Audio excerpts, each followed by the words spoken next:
Hello hi आदाब और सत श्री अकाल। और एक बार फिर से आ गया हूँ मैं आप लोगों के बीच। आपका हमराज आरजे अभिनव 90.4 मेगाहर्ट्ज़ कम्युनिटी रेडियो ज्ञान वाणी यानी कि ज्ञान की वाणी पर लेकर आया हूँ आप लोगों का कहानी नुमा एक बड़ा फेवरेट सा शो जो है दास्तान गोई।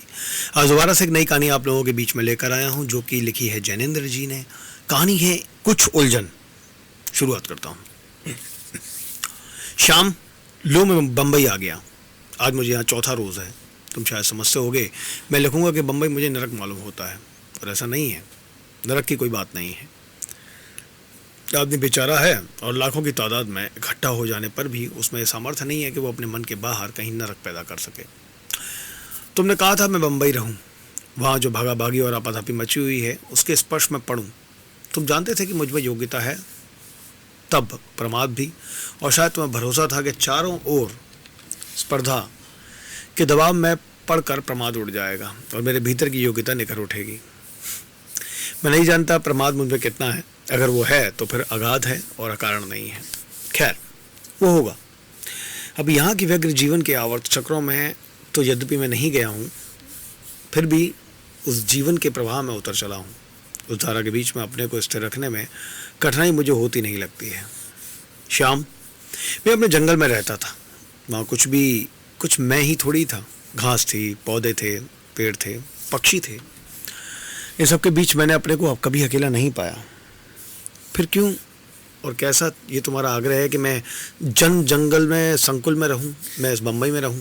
तुमने समझा हो कि शायद तुम मुझे अपने अकेलेपन से बचा रहे हो, पर मैं अकेला कभी था ही नहीं, कभी होऊंगा भी नहीं। क्योंकि शून्य को भी अपना साथी बना लिया जा सकता है। लेकिन क्या तुम सचमुच समझते हो कि मैं इस बम्बई में और उस हिमालय की तराई के जंगल में बहुत अंतर है? अंतर तो है, पर बहुत नहीं है। वो अंतर इतना ही है कि वहाँ आदमियों की ना होकर पेड़ों की भीड़ थी। पेड़ क्या कम जीते हैं? क्या वो कम विचित्र हैं? क्या वो कम दुष्ट हैं और अधिक साधु होते हैं? हाँ, वो कोलाहल अवश्य इतना नहीं करते और भागते भी नहीं फिरते हैं, लेकिन उनकी भीड़ कम मनुष्य को निश्चिंत छोड़ना चाहती है। मैं शाम तुमको यही कहना चाहता हूँ कि बम्बई आ गया हूँ। इससे मेरे लिए कोई विशेष व्याकुलता की बात नहीं है। आदमियों की दुनिया में मिलने जुलने के अदब कायदे हुआ करते हैं, उनसे ज़रा कम परिचित हूँ। इसे ही असुविधा समझो तो समझो, नहीं तो यहाँ मेरे साथ सब कुछ ठीक है। इस वक्त एक होटल में ठहरा हूँ जिसमें सिर्फ 20 रुपये रोज़ मुझे देना होता है। वो 20 रुपये दे डालता हूँ और रोज़ रात को ये पा लेता हूँ कि मैं वैसा ही स्वतंत्र, वैसा ही स्वयं हूँ जैसा जंगल में था। मुझे पूछें तो शाम कि जब यहाँ विशेष असुविधा मुझे नहीं है, तब मुझको इस बम्बई के बीच पाने के आग्रह में तुम क्यों बज़िद हो?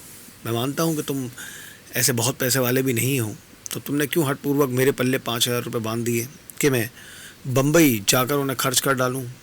मैंने भी ये 5,000 रुपयों का बोझ तुमसे ले लिया और निरापद भाव से मैं उन्हें यहाँ खर्च कर दूँगा। तुम्हारी मनचिती होने में मैं क्यों बाधक बनूँ? मैं सच कह रहा हूँ कि मुझे इसमें दुख नहीं है, लेकिन मुझे इस बोध का भी सुख नहीं है कि इस मेरे सुख भास में तुम्हें सुख मिल रहा है। रात को जब सोता हूँ यहाँ चारों ओर शोर रहता था, वहाँ सन्नाटा रहता था। वहाँ मेरे स्वप्न निर्बाध आते और वैसे ही निर्बाध चले जाते थे। ये कहने का मतलब ये ना समझना कि मुझे अपनी उस निर्जनता की याद कर सकती है, या कि मैं एक क्षण को भी ये सोचता हूँ कि तुमसे 5,000 रुपये लेकर मैंने तुमको क्यों आभारी बनाया। कहने का मतलब सिर्फ इतना ही है श्याम कि तुम और भी पक्के होकर समझ लो कि पैसा दुनिया में निकम्मी चीज़ नहीं है। मैं एक महीने में 1,000 से ज़्यादा खर्च नहीं करूँगा। 1,000 का खर्च क्या तुम मेरे लिए और अपने लिए भी काफ़ी नहीं समझते हो? तुम क्यों नहीं मेरी इस बात को मान लो कि 1,000 उड़ा देकर मैं लौट जाऊँ, शेष 4,000 तुम्हारे तुम्हें सौंप दूँ और फिर वहीं अपने जंगली बसेरे पर पहुँच जाऊँ। मुझे आशा करने दो शाम कि तुम समझदार हो। तुम मुझसे कुछ बरस छोटे हो, यही समझ कर मैं तुम्हारे रुपयों को अस्वीकार ना कर सका था।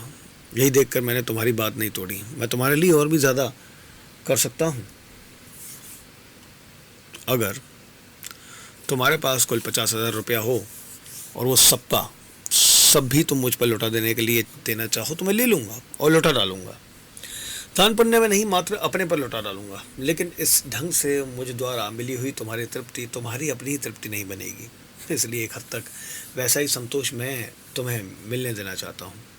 ये कहने की ज़रूरत नहीं है कि तुम्हारी इच्छा अनुरूप मैं अब ढंग के कपड़ों में रहता हूँ, सूट बूट सब ठीक किए ले रहा हूँ, यहाँ की सोसाइटी में भी प्रवेश कर लूँगा। जो होगा उसकी सूचना समय समय पर तुम्हें देता रहूँगा, लेकिन मुझे आशा करने दो कि मेरी 1 महीने की सांसारिकता से तुम्हें तृप्ति हो जाएगी। देखो भाई श्याम, तुम्हारे 4,000 रुपये मुझे तुम्हें लौटा देने दो। रुपया बहुत काम आता है।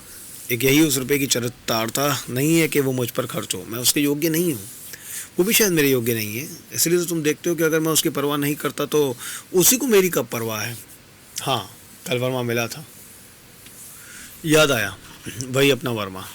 वहीं के होटल के हॉल में एक मेज़ पर अकेला बैठा था। तीसरे पहर के सन्नाटे में शरबत पी रहा था। मुझे देखकर वो तपाक से उठा। नहीं, हम लोग जाना करते थे कि वो दुनियादार है, पर उस वक्त उस चेहरे पर दुनियादारी अनुपस्थित थी। ऐसा लगता था जैसे कोई संकल्प, कोई स्वप्न उस पर सवार हो। मैं कहा, हेलो वर्मा। उसने तनिक स्वीकृति में सिर है झुकाया और आवाज़ दी, बाय।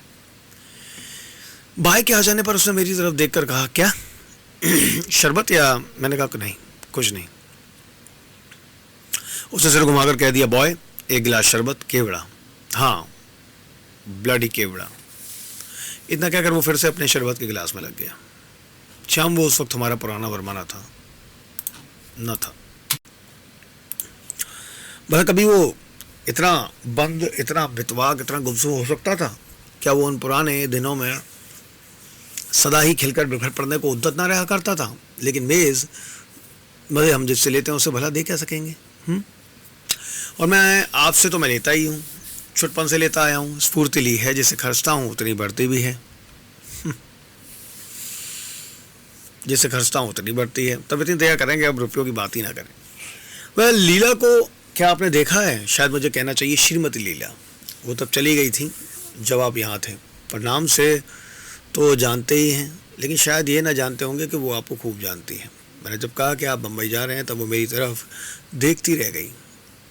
उनके मुंह से धीमे से निकला बम्बई, और वो मुझे देखती ही रह गई, मानो बम्बई मायापुरी हो और आप इतने साधु कि वो आपके अयोग्य हो। मैंने कहा, क्यों?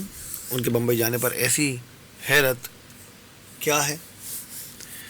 क्यों है ऐसी हैरत में? क्यों? वो बोली, नहीं कुछ नहीं। मैंने तब बताया कि तुम जानती नहीं हो। वो बोला, बम्बई अपने आप जाने वाले हैं। ये तो तुम्हारे इन सेवक पति श्याम बाबू की खातिर है कि साधारण कुछ महीने वहाँ रहेंगे। उस आश्चर्य बोली, तुम्हारी खातिर? मैंने कहा, हाँ। क्यों? मुझे वो सगा छोटा भाई मानते हैं। फिर वो धीमी पड़ गई, बोली, नहीं कुछ नहीं। क्षणिक रुकने के बाद, चुप रहने के बाद उन्होंने कहा, छोटा भाई मानते हैं तो तुम्हारे विवाह में क्यों नहीं आए, गौने में क्यों नहीं आए? तुम्हारे बुलाते बुलाते तो यहाँ आते नहीं हैं, ऐसी ही तुम्हारी खातिर मानते हैं। मैंने अक्सर कहा, अरे भाई वो जोगी ध्यानी है, विवाह आदि के बखेड़ों में उन्हें क्या राग है। इस पर वो कुछ नहीं बोली और चली गई। पर तीसरे पहर में अकेला था। उन्होंने आकर कहा, बम्बई में वो ठहरेंगे कहाँ? मुझे उनको पता देना, मैं उन वैरागी को आने को लिखूंगी। लिख दूँ? मैंने कहा, क्यों नहीं, ज़रूर लिखो, मेरी तरफ से भी लिख देना, ज़रूर आवें। उसके जवाब में उन्होंने कहा, तुम्हारी तरफ से मैं क्यों लिखूंगी, मैं अपनी तरफ से लिखूंगी। बोलो, नहीं लिख सकती? मैंने कहा, अरे ज़रूर लिख सकती हो। सो भैया, तुम्हारा पता मैंने उन्हें दे दिया है, शायद वो तुम्हें लिखें। सदानंद। मैं उन्हें नहीं समझ पाता हूँ और तुम्हारी मदद चाहता हूँ। वर्मा बम्बई में है, मुझको मालूम नहीं था। कुछ और उसके बारे में पता चला, मुझे उत्सुकता हुई। बात यह है कि कहीं इस उम्र में आकर प्रेम के प्रति वर्मा खुला है। ये एक मित्र ने मुझे लिखा था, देर का नशा गहरा होता है, प्रेम भी इतने दिनों तक अपने दबे रहने, परास्त रहने का उसे भरपूर प्रतिफल देगा। उन मित्र का अंदाज था कि कुछ ऐसी ही बात है। कॉलेज में तो वर्मा को खेलों और सोसाइटी में चमकने से फुर्सत ही ना थी, और अब जब सारा दुनिया के लिए वो खाली हुआ है, तब प्रेम ने उस पर चोर मार्ग से आकर धावा बोल दिया है। मालूम होता है, मुझे लगता है कि यही भेद उसके परिवर्तन के मूल में दुबका बैठा है। वर्मा की तत्परता, उसकी साहसिकता, उसकी प्रकृति का खुला खरापन, ये सब कुछ इस प्रेम व्यापार में उसके खिलाफ ही कहीं ना पड़ जाए। देखिए ज़रा, उसकी खबरदारी भी रखिएगा, पत्र अवश्य देते रहिएगा, मुझे प्रतीक्षा रहेगी। आपका श्याम, लखनऊ, 10 अक्टूबर। मेरे आनंद, मैं तुम्हें और क्या कहूँ। आज बम्बई का तुम्हारा पता मुझे मालूम हुआ है, तब ये पत्र तुम्हें लिख रही हूँ। उनसे पूछ कर लिख रही हूँ। उन्होंने कहा, ज़रूर लिखो। वो जानते हैं कि मैं उनकी मार्फत तो मैं जानती हूँ। मैंने उन्हें नहीं कहा कि ऐसा नहीं है। सदानंद, ये कैसी विडंबना है। सदानंद, आज मेरा मन अशांत है, बेहद अशांत है। मेरे विवाह को 5 वर्ष से ऊपर हो गए हैं, तब से मैंने तुम्हें कभी पत्र नहीं लिखा है। कभी चाहा कि तुमसे मिलूं, कभी नहीं चाहा। चाहकर भी मैं क्या पाती।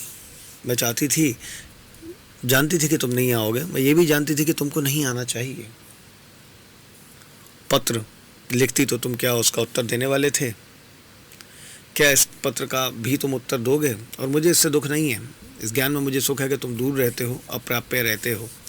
क्या इसलिए नहीं कि कहीं भीतर तुम मुझे पास भी पाते हो, याद में हूँ तो मुझे भूलने की कोशिश कैसी? इसलिए तुम्हारे समाचार का चिरंतन अभाव, तुम्हारा अभाव मुझे सुख देता रहता है कि तुम्हारे भीतर मैं हूँ, अभी भी वहाँ से निकली नहीं हूँ। और आज यही सुख मेरा सबसे बड़ा भारी दुख है। मैं जानकर क्यों सुखी होती हूँ कि तुम मुझे याद रख रहे हो। देखो सदानंद, वो दिन अब नहीं है जब मैं लीली थी और तुम आनंद हुआ करते थे। मैं आज गिरस्तान हूँ, तुम वैरागी हो। मैं पतिव्रता हूँ, तुम ब्रह्मचारी हो। मैं घर में हूँ, तुम वन में हो। मैं दायित्वों में हूँ, तुम निर्द्वंद हो। दुनिया में अपनी जगह मैं हूँ, तुम्हारी जगह तुम हो। सदानंद, तुम मेरे लिए नहीं, मैं तुम्हारे लिए नहीं। तुम अपने लिए हो और मुझे छोड़ सबके लिए हो। यही हाल मेरा है। बस तुम्हारी ही नहीं और सबकी सेवा का अधिकार मुझे प्राप्त है। कहते हैं सब विधाता का विधान है। विधाता को मैं नहीं जानती, पर उसी का विधान होगा, और नहीं तो किसका है? उसी की ये दुनिया है, हमारे मन की ये कब है। यूं ही ये चलती है, यूं ही चलती रहेगी। लेकिन मेरी तबीयत कभी कभी बहुत घबरा जाती है, बहुत घबरा जाती है। कहानी का अगला भाग लेकर आता हूँ आप लोगों के पास कल, यहीं दास्तान गोई में।